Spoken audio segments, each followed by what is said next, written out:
ได้ผัวกะทุกได้ผัวก็ซ้ำบ่ได้ละอยู่ผู้เดียวกะทุกเจ้ากับบ่มีแฟน นี่เด้นี่เสาเฮือนเจ้านี่ตั้งเฮือนขึ้นหลังงามๆแล้วก็อยู่กับลูก2คนนอนจะดีเด็กอยู่จะบ่เฮือนหลังงาม อยากอยู่เนาะ มาเอิญคันว่าว่าง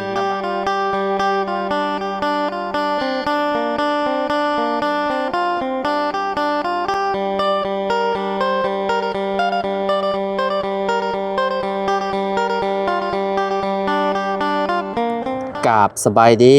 สวัสดีพ่อแม่พี่น้อง FC บัสสุขุสุคนเนาะบ่ว่าสิอยู่ในและกระต่างประเทศเด้อพี่น้องเด้อเนาะบ่พบบ่พ้อกันเนาะกำเฮาคือเก่าคือเดิมเนาะเพิ่มเติมคือหลังจากที่เอาตู้เย็นแล้วก็พัดลมเนาะแล้วก็เข้าแม่น้องใจดีเนาะพี่น้องก็คือผู้ใหญ่ทางไอ้น้อยแหละเนาะที่ว่าซื้อตู้เย็นพัดลมให้ทางครอบครัวน้องจริงๆนี่แหละเนาะทางอ้ายเพิ่นก็ว่าทางเงินเรือเพิ่นว่าให้ซื้อข้าวให้แม่น้องใจดีนี่เด้ออีต้นสงสารเพิ่นว่าซั่นเนาะพี่น้องเนาะเอาก็เอาข้าวลงเรียบร้อยแล้วพี่น้องเนาะลงไปเฮือนน้องใจดีไปที่เรียบร้อยแล้วน้องใจดีเพิ่นก็อยู่นี่แหละพี่น้องเพิ่นก็ได้เบิ่งทางเฮาเนาะเอาพัดลมแล้วก็ตู้เย็นลงพี่น้องเบิ่งหน้าน้องเพิ่นก็โอ้ยเนาะอีต้นเพิ่นอยู่พี่น้องเนาะอีต้นน้องใจดีเพิ่นอยู่เนาะ FC ก็หลายคนเพิ่นก็คอมเมนต์มาอยู่เนาะว่าอยากให้น้องใจดีได้เอ้ามื้อนี้ก็ฮอดเวลาแล้วพี่น้องเนาะฮอดเวลาแล้วทางน้องใจดีเนาะก็คือเฮาสิมาแจ้งเนาะทางน้องใจดีเรื่องเฮ็ดเทือนเฮ็ดซ่านให้น้องเพิ่นเนาะก็คือเป็นไอ้น้อยคือเก่าคือเดิมนั่นแหละผู้ที่ว่าเฮ็ดเทือนเฮ็ดซ่านน้องแต่งจริงนี่แหละเนาะเพิ่นก็ได้เนาะพี่น้องเนาะสิเฮ็ดเทือนเนาะให้ทางน้องใจดีเพิ่นเนาะสมทบเฮ็ดเทือนเฮ็ดซ่านให้เพิ่นพี่น้องเนาะเมื่อเอิญคันว่าว่างสร้างว่างเนาะพี่น้องเฮาก็สิหาสร้างเนาะมาเบิ่งราคาเฮือนน้องใจดีว่าสิราคาเท่าใดพี่น้องเฮาก็สิสั่งไม้สั่งตอกมาเลยเนาะถือว่าเป็นข่าวดีสุดๆเนาะ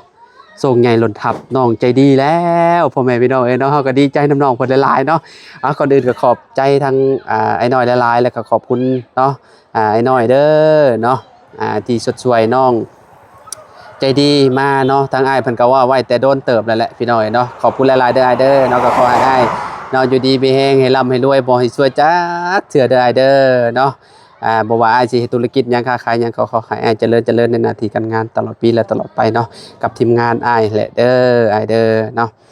เดี๋ยวเข้าไปหาทางน้องใจดีเพิ่นว่าน้องเพิ่นสิดีใจส่ำใดพี่น้อยเนาะโอ้ยไ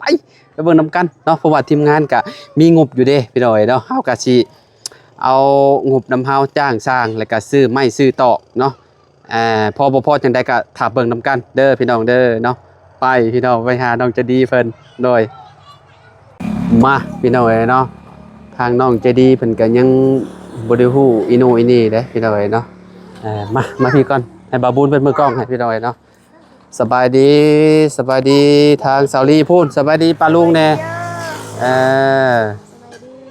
เห็นแล้วบ่นี่มันยังนี่เห็นแล้วเข่าเจ้าได้นี่ขอยบ่ได้เอามาฝากไว้ละล่าขอยเอามาให้เจ้าขออนุญาตนี่อะละไปเอาขึ้นไปไหว้พุ่นเนาะหามกับสาวีก่อนพี่น้องไปขึ้นสาวีนั่งบ่แม่นเอาเข่าไว้ก่อนเดี๋ยวจังนั่งคุยกับน้องจะดีเพิ่นเฮ้ยก้อตะปูบ่มีแล้วบ่โอ้ย50 โล6,500,000พี่น้องเอ้ย1,000 บาทพอดีโอ้เอายังเหลืออยู่กระสอบหนึ่งที่เขาซื้อมาให้ตอนนั้นยังบ่ได้เบิดอยู่พี่น้องเอ้ยเนาะคันว่าพัวเราบ่เอามาใส่หม้อหนึ่งอันนี้นะคือสิยังหลายเติบโตสอบแรกนะว่าพัวเราเฮ็ดใส่ลาวว่าซั่นโอ้ยเนาะโพดโพเป็นนั่งลมอยู่พุ่นเนาะไปพี่น้องเอ้ยเนาะมาทางเจ้าก็ได้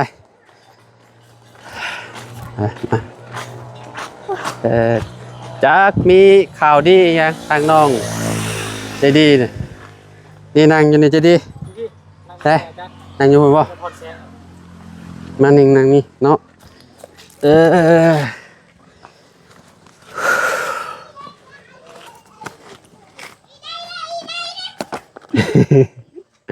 ฝันยังอยู่บ่ล่ะบ่ได้ฝันบ่ได้ฝันเรื่องแบบใหญ่ๆเนี่ยบ่ได้มีบ่ พันแต่ลืม ลืมบ่ จักพันยังเหรอ เจ้าฝันอยู่บ่สาวลีฝันเกี่ยวกับนั่นกับนี่น่ะแม่โชคใหญ่แบบมีหยังสักอย่างนี่แม่มีบ่เจ้าฝันอยู่บ่หึ คือในประพันธ์เนี่ย ฟันมาแต่พัวปะเนาะ ฝันผัวป้าเนี่ยบ่ฝันแล้วมันความจริงแล้วเนี่ยป้ากันกับผัวแล้ว โอ้ยเนาะ เลิกกับผัวกับมีข่าวดีให้ลูกให้เต้ารถก็ถือว่าเป็นการดีอยู่ ได้ เนาะ ย่าง ได้ยางเสียยางเนาะ เสียย่างได้ย่าง เป็นอะไรลูกคือเศร้าบ่ บ่ บ่ได้เศร้าติ บ่ พ่อเมื่อบ้านยันว่าขินฮอดพ่อบ่ได้แบบ บ่ อันนั้นบ่ ตาเขาเฮ็ดดีก็คิดฮอดเนาะ เออ บ่ได้คิดฮอด ปั๊บบักชิปกันว่าเฮ็ดดีก็ขินฮอดเนาะ โดย แม่นความอยู่กันว่ากับเจ้าเฮ็ดบ่ดีก็แม่นอยู่เป็นพ่อเนาะ แม่ค่อยไปหาหน่อไม้ก็เหยียบ หึ หาหน่อไม้ก็เหยียบหามื้อนั้นน่ะ เหยียบหยัง เหยียบหน่อไม้ ไผเหยียบ พ่อ พ่อเจ้าเหยียบทิ่ม โดย เหยียบทิ่มอยู่ไส บ่รักเว้ย คนตาราง รักบนตารางนะ บ่ว่าหาหน่อไม้มาให้กินก็เหยียบทิ่ม เหยียบยันเราให้แม่เฒ่ากินเด้ แบบว่าเราสร้างไม่เท่าบ่นี่ โดยแม่เขาว่าอันนั้นสิเฮ็ดกินอยู่เฮือนแม่เฒ่าเด้ เออ เราสั่งเอาถ้าเราอยากกินข้าวนะก็สั่งเอาอยากกินน้ำก็สั่งเอานะ ก็คือแบบมีแต่สั่งเมียอย่างเดียว โดย คันว่าอยากเข้าอยากหยังก็มีแต่ให้ซาวลี่นี่ไปเอาอยู่พุ่น โดยและแม่เฮาเนาะเอาให้ค่อยไปเอาให้เราเลยหลายเทื่อเด้ไปเอานะขี้คร้านแหละ ก็คือพ่อเจ้านี่มีแต่นอนกินอย่างเดียว โดยและมื้อนั้นเฮาก็บ่ตูนนี่วันนี้นะเราเปิดเพลงเซ้ยเปิดเพลงนอนนะบ่ตูนว่าคิดว่าไปเปิดเพลง บอกให้ปิดเพลงก็บ่ปิดบ่ ตูนเราปิด แบบว่าแบบ แบบตั้งใจเราบ่อยากอยู่นี่บ่อยากสร้าง บ่ ครอบครัว บ่ตั้งใจอยากเฮ็ดใส่ชุมเจ้าบ่ เลย เอ เรา อ ก็ฮู้กันแต่เราเฮ็ดใช้ โอ้ อ้าวเรา แม่ นั่น ๆ นะตัวอันหนึง แบ เรา บเราบ่อยากอยู่นี่บ่อยากตั้งใจอยากอยู่นี่เด้อยากเมื่อบ้านเราอย่าได้เราเฮ็ดใช้ แบบว่าคัดเอานะนี่พี่น้องคล้ายๆคือคัดเมียว่าอยากให้เมียเมื่อนำหั่นน่ะแต่ว่าเมียบ่เมื่ออยู่แล้วจังได๋ก็ ตาม ได้ เมื่ออยู่นั้นนะน้ำก็บ่มีกินอีหยังก็บ่ได้ เฮ็ เฮ็ ด ด ก็บ่มี นี่ แต่บ่ อยู่นี่ขายหาหน่อไม้หาอีหยังหาปีกล้วยไปขาย หาหน่อไม้แล้วก็หา ปีกล้วยอยู่นี่แค่นี้ รับจ้างเนาะ โดย ยามรับจ้างก็ไปได้อยู่เพราะว่าแม่ใจดีนี่ลูกน้อยเด้พี่น้องเอ้ยเนาะก็ต้องคะแนนไปก็ปะให้ผัวเลี้ยงเนาะแต่ว่าผัวบ่เลี้ยงเนาะก็เลยไปบ่ได้ แต่น้องใจดีเพิ่นก็เข้าโรงเรียนอยู่นะเอาพวกก็ได้พวกก็ซ้ำบ่ได้แหละพวก แม่ เฮ็ดใช้ นแม่นผัวบ่เฮ็ดเวียกเฮ็ดงานเด้ผัวขี้คร้านเด้เนาะเฮ็ดแนวใดเนาะบัดอยู่ผู้เดียวก็ทุกบัดไปรับจ้างเข้าก็บ่มีไผเอาลูกบัดเอาลูกก็บ่มีบัดบ่มีข้าวกินบ่มีน้ำกิน ก็ยังใครอยู่ช่วงนี้นะทีมงานยังเข้ามายังได้ข้าวได้น้ำเด้ยังได้ข้าวได้น้ำกินเด้เนาะใจดีเนาะเมื่อวานนี่คือเห็นทางลุงเหิมบ่มอบเงินบ่ โดย มอบเงินเพิ่นให้เป็นทุนการศึกษาบ่เรื่องแนวใด โดย ให้เจ้าเวลาไปเซ็งอะไรเนาะ และให้แม่แน่หาเส้น เอาไว้ซื้อไปได้เป็นนัวเนาะ ซื้อไก่ ข้าวนี่ก็คือสิได้กินดนอยู่ดอกเนาะเพราะว่าผัวบ่อยู่เลยเนาะกับสาวีเราก็สิสาวีเพราะว่าสาวลีเราก็คือสิได้กินดนอยู่ดอกเพราะว่าเราบางทีก็ใจดีก็ไปกินพุ่นบ่จะดี โดยกินอยู่ บางทีก็กินน้ำแม่บ่ โดย พ่อบ่อยู่แล้วเจ้าบ่คิดสิมานอนน้ำแม่บ่ นอนเมื่อวานนี่ก็ว่าสินอนอยู่แม่นอนอยู่เฮือนศาลาเด้มันฝนตกแฮง ย่านบ่เวลาฝนตกแฮงย่านบ่มันลม เลย เมื่อวานนี่แฮงอยู่ว่าฝนเนาะ ทางลมนี่ แต่ว่าบ่ได้หัวว่าเฮือนเจ้า บอนก็ อดเอา สองแผ่นหัว อดเอาจังนั้นก็ได้อยู่เฮือนหลังงามแล้วเนาะ บัดกลางคืนน่ะให้ผู้เดียวน่ะให้ได้พวกก็ทุก แต่พวกก็ซ้ำบ่ได้ละอยู่ผู้เดียวก็ทุกข์ เจ้า เฮ็ดก็บ่มีไผเอา นี่เด้นี่เสาเฮือนเจ้านี่ตั้งเฮือนขึ้นหลังงามๆมันก็อยู่กับลูก2คนเนาะจะดีเด็กอยู่จะบ่เฮือนหลังงาม อยากอยู่เนาะ อืม มาเอิญคันว่าว่างนาบ่าวสิเอาสร้างมาเว้าเรื่องเฮือนเจ้าอ้าวกระแท้ แท้บ่ เออ ไม่ได้ใจอ่ะไปพูดบอกว่านู่แล้ว เออ ว่าดูดวงนะแล้วหัวแต่ก่อนแล้วมันบอกว่าบุญ เอ้านาบ่าวก็จะบ่ได้บอกว่าบุญได้ เรียบร้อยยังบ่ได้บอกบุญ เออ แท้ อืม อ้าว อืมก็ตั้งใจมาเซอร์ไพรส์จะได้อลี ดีใจ ฮะ ดีใจ อืมเมื่อเอิญคันว่าสร้างเพิ่นว่างสิให้สร้างเพิ่นมา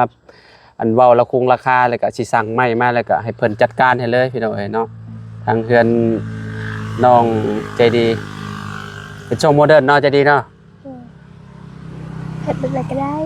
ฮะ เห็ดแบบอะไรก็ แบ ได้ บใดก็ได้เอาแบบเฮาอยู่สบายใจแล้วเนาะFC ก็รุ่นมาแต่ดนแหละพี่น้องเอ้ยเนาะแต่ว่าเฮาก็ยังอยากเฮ็ดเฮือนหลังนั้นให้มันแล้วก่อนพี่น้องเอ้ยเนาะแต่ตอนนี้ก็เฮือนหลังนั้นได้หลายเปอร์เซ็นต์แล้วใกล้สิได้ขึ้นอยู่แล้วเนาะเฮาก็เลยแบบปรึกษากับอ้ายเพิ่นว่าเงินที่เหลือเฮาก็สิเอามานี่แหละมาเฮ็ดเฮือนน้องใจดีเพิ่นพี่น้องเอ้ยเนาะทางอ้ายเพิ่นก็แล้วแต่น้องเด้อว่าซั่นเนาะก็เลยว่าโอ้ก็เลยเนาะจัดการเลยบาดนี้เนาะฮอนมื้อน้องใจดีแหละพี่น้องเอ้ยเนาะ เดี๋ยวสินัดทีมงานเนาะนัดทีมงานแต่ละคนแล้วก็สิให้สร้างเพิ่นมาประมูลว่าราคานี้สมควรบ่แล้วก็สิพากันรวมกันก่อนเนาะคันว่าสร้างนี้ราคาแพงครับจังสิรวมอีกกับสร้างใหม่อีกหันนะสร้างเฮาสิเอาสร้างเพิ่นมารวมก่อนบ่บุญ เพราะว่า ฮะ ถ้าเจ้าคิดตอนนี้จะสิว่าเจ้าไผจ้ะ สร้างอยู่บ้านสกีนี่ก็เจ้าว่างบ่ฮึสร้างเฮ็ดเฮือนน้ำหม ที่ อง ว่าให้เทือนไอ้เจ้าของดินร้านเจ้าของดิน แม่ นะ นแม่น ป๊อปนะ แม่น เพราะว่าเขาน่าใกล้สิแล้วเขาว่าเพราะว่ามื้อนี้เขา บ่ว่าเฮาไปเฮือนน้องป๊อบอยู่แล้วเฮาสิถามเพิ่นเบิ่งซะเนาะ เพราะว่าสร้างเท่านั้นน่ะฝีมือโอเคเลย อืม ที่คือ FC ได้เห็นนั่นแหละ อืม ที่เฮาถ่ายให้เบิ่งว่า อืม เฮือนร้านเจ้าของที่ดินนั่นแหละ งามได้คือหลัง อ้าว เนาะ พี่น้องเราสองคนเนี่ยเขาเฮ็ดนะ แม่นบ่ แม่น ไว เพื่อนนั่นจากเสา12บ่ 12เสา 12 ว่างามแต่ งามอันนี้เฮ็ดก็เจ้าก็เอาแบบให้เขาเจ้าเบิ่งก็เจ้าก็อันนั้นแล้ว แม่นอันน่ะหลังบักใหญ่ยังราคา35ล้าน 35ล้านบ่เฮือนหลังนะ แม่น เ แต่นี่เฮา สมมุติว่าเฮาเฮ็ดเฮือนหลังนี้เฮาสิเฮ็ดขนาดสำใด6คูณ6คูณ6บ่หรือ6คูณ7บ่ ขอบคุณเจ๊ เอา6คูณ7เนาะทรงโมเดิร์นประมาณนั้นมันจะงามหั่นน่ะ ใจดีสิหันหน้าไปทางใดเฮือนน่ะ หันไปทางใดล่ะ หันทางใดหน้า หันออกไปพุ่นบ่ หันหน้าพี่บ่หันหน้าลงภูบ่ โอ้ ฮะ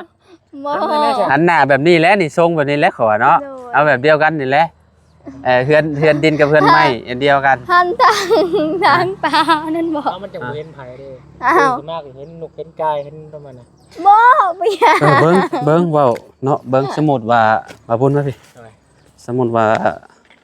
เสาให้มันอยู่นี่เนาะเพราะว่าให้ต้องให้มันอันนั้นเนี่ยแล้วพูดแล้วดู จะให้ เนาะบ่สมมุติว่ามันใกล้ทางหลายมันก็บ่คักปานใดเด้ก็ต้องเอายับมาพี่แน่นะนี่ พี่ก็เป็น นี่เด้เอามาฮอดนี้บ่ต้องเอาฮอดพุ่นนี่เอาประมาณส่ำนี้ แล้วอาจารย์ลองโยกลงจากนี้ไปหาปุ่นได้บ่พก จากพุ่นไปพุ่นเนาะเอาประมาณโยกหนึงได้เม็ดบ่โยกหนึง ยกในแมตเวลา เอาส่ำนี้เนาะเอาส่ำนี้เนาะ ใกล้พวกที่อาจารย์ ส่ำนี้เนาะ ตั้งได้เลย เอามองนี้เนาะ อ่า เอามองนี้ ตั้งเลยนะ เพราะว่าแม่นแหละเอามันใกล้นี่มันยันมันเซ่เนาะ เชื่อนเด้ เอาส่ำนี้อ่ะ1 แต่บ่พก 2 3 4 5 6นี่6อยู่นี้ยังยับมาได้อีกเอามาพี่ซะ แม่ เอาเยื้องๆมาพี่ซะเพราะว่ายันมันเวลานั่นยันมันเจือนลงไปพุ่นยันมัน อันนั้นนี่สิ ฮะ เพื่อนนั่นเด้ โอ้บัดนี้เฮากับเอาลงเลยเฮือนนี่ก็ได้ง่ายหยังล่ะจะเป็นแล้วแต่เจ้าอยากเฮ็ดเฮือนครัวก็ได้บ่เป็นหยัง ประเด็นอยู่มาพี่อาจารย์อยู่หันน่ะ อย่างมานี่เนาะจากนี้เนาะ 1 2 3 4 5 6นี่6ตกอยู่นี่โอ้พอดีเลยเพราะว่า7ทางอันนี้บ่ทางเกยบ่ก็อยู่นี่นี่เอานี่อยู่นี่นี่ก็ได้เลยกันได้สิขึ้นมุมนี้ขึ้นแบบนี้ขึ้นแล้วก็จึกขึ้นไปเลยโอ้2ห้อง2ห้อง2ห้อง ทางไหนกันไหน 2ห้องเด้บันไดขึ้นทางนี้ขึ้นทางนี้ขึ้นนี่เลยย่างขึ้นจึกขึ้นโอ้ ห้องปึ๊บ เข้าห้องปิดประตูปุ๊บเรียบร้อยเลย นอนก้นกโกกบาดนี่ซาลีคือสิมีแห้งยาวๆแล้วประเด็นนอนเธอละงามเลยเนาะเอา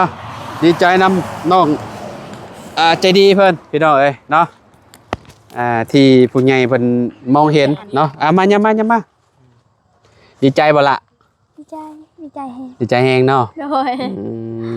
โดย โดยเบิ่งน้องเพิ่นคือสิดีใจแหละพี่น้องเอ้ยเนาะแววตากะเนาะ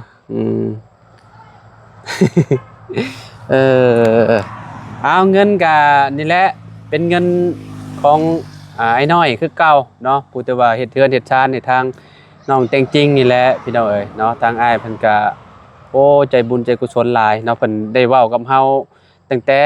เริ่มเฮ็ดเทือนน้องแต่งจริงพุ่นแหละพี่น้องเอ้ยทางอ้ายเพิ่นก็ได้เนาะหลังจากที่เฮ็ดเทือนแล้วหลังนั้นเพิ่นบอกว่าสิเฮ็ดเทือนหลังนี้ต่อว่าซั่นเนาะเฮาก็เลยแบบเก็บเงินก่อนเนาะเก็บเป็นความลับก่อนพี่น้องแรกวันนี้เฮือนหลังนั้นใกล้สิแล้วก็เลยเปิดเผยซะเนาะผู้โชคดีคนต่อไปก็คือนี่แหละน้องใจดีพี่น้องเนาะตัวมือจะดีดีใจแห้งเลยจะหน่อยละเบาบอกเพิ่นว่าพอเลยได้ดีใจคนเฮาดีใจก็ต้องดีใจแห้งเลยเอาก็ฝากใจดีไว้พรให้พอตู้บ่ได้พอตู้แล้วเนาะขอบคุณพอน้อยแน่เนาะทั้งพอน้อยเนี่ยเด้อเอาซาลี่อวยพรขอบคุณพอน้อยที่ซื้อข้าวก่อนซื้อข้าวมาให้ลูกให้หลานกินคอยสุขภาพแข็งแรงความเจ็บจะได้ความไข่ยังมีให้ลูกว่าก่อนก็ได้ให้ลูกว่าก่อนก็ได้เจ้าจังว่าตำรางปรารถนาสิ่งใดก็ขอให้ได้สิ่งนั้นและขอให้อายุมันควรยืนสาธุเอาตาเจ้าระบาดนี่เอาขอบคุณไอ้น้อยเพิ่นแน่ขอบคุณไอ้น้อยความเจ็บอย่าให้ได้ความไข้อย่าให้มีปรารถนาสิ่งใดต้องได้สิ่งนั้นนอนหลับให้ได้เงินหมื่นนอนหลับอยากให้ได้เงินหมื่นตื่นมาให้ได้เงินแสนได้เงินแสนบอกว่าเจ้าสิเฮ็ดธุรกิจยังค้าขายยังเขาอเดะไปแล้วอเดะกับโอ้ยพี่น้องเอ้ยเนาะมื้อนั้นแล้วยังเอาก็บ่เป็นหยังไปแล้วเราเอาลูกเราข้ามไปพุ่นเนาะเท่าใดแล้วบ่บุญ15โอ้เนาะบ่เป็นหยังตึกโอเคครบแล้วเนาะมื้อนี้นะบ่าวแจ้งซำนี้เด้อมื้อฟังเบิ่งมื้อเอิ้นคันว่าสร้างเพิ่นวางอิหยังก็สิเอาสร้างมานี่แหละมาถามเพิ่นแล้วก็สิรวมกับทีมงานว่าสร้างนี่พอจ้างบ่หรือว่าจังใดเนาะคันว่าพอจ้างแล้วก็สิให้เพิ่นแบบคำนวณอันเนาะแบบอุปกรณ์เด้อุปกรณ์แล้วเฮาก็สิสั่งมาเลยพี่น้องพร้อมกันเลยให้มันไปลงน้ำสร้างก่อนแม่นไปลงกับสร้างก่อนอยู่นำเพื่อนน้องป๊อปแม่นแล้วก็ไปปะเด้อมื้อนั้นเพิ่นบอกว่าเพื่อนทรงโมเดิร์นขนาดซำนี้6x7ต้นเก่าต้นบ่แม่นเก่าต้นราคาเท่าใดเฮาก็เอาแบบแม่นแบบเพื่อนอาเจืองก็ได้เนาะแม่นแบบเพื่อนอาเจืองนั่นแหละแล้วเฮ็ดทรงเอาขึ้นทางเดียวกันแต่ว่าสิเฮ็ดใหญ่กว่าหันเนาะขนาดเพื่อนอาเจืองมันเท่าใด5คูณเท่าใดคือว่า5คูณ6 4บ่4คูณ5บ่ประมาณนี้แหละเนาะแต่เฮือนใจดีนี่สิเอาใหญ่กว่าหันเพราะว่าสิเฮ็ด2ห้องเด้พี่น้องเอาใจดีเนาะเพื่อใจดีมีครอบครัวในอนาคตเราอยากเพิ่มว่าก็ได้เนาะใจดีเนาะยังน้อยอยู่พี่น้องเนาะ จะได้ก็ดีใจนำเด้อล่ะเด้อเนาะก่อนอื่นก็ขอบคุณเด้อไอ้หน่อยเด้อที่ให้น้องเป็นสะพานบุญให้เนาะก็ขอให้อ้ายอยู่ดีมีแฮงความเจ็บบ่ให้ได้ความไข้บ่ให้มีปรารถนาสิ่งใดก็ขอให้ได้สิ่งนั้นเด้อนอนหลับให้ได้เงินหมื่นนอนตื่นได้เงินแสนบ่ว่าอ้ายสิเฮ็ดธุรกิจหยังค้าขายหยังก็ขอให้เจริญเด้ออ้ายเด้อเนาะดีใจนำน้องจริงๆเฮาก็ได้เนาะขอบคุณหลายๆที่เลือกน้องจริงๆเด้ออ้ายเด้อเนาะขอบคุณเนาะขอบคุณพ่อแม่พี่น้อง FC เบ่ทุกคนนั่นแหละเนาะที่เป็นกำลังใจให้FC หลายคนไปก็โอ้รุ่นเนาะอยากให้น้องใจดีได้เอาตอนนี้ก็สมเด้อพี่น้องเนาะสมความมุ่งมา่ปรารถนาแล้วบาดนี้เนาะเอาโอเคสำหรับคลิปนี้เฮาขอตัวลำลาเด้อพี่น้องเด้อเอาสบายดีเด้อพบกันใหม่เนาะขอบใจหลายๆพี่น้องเอ้ย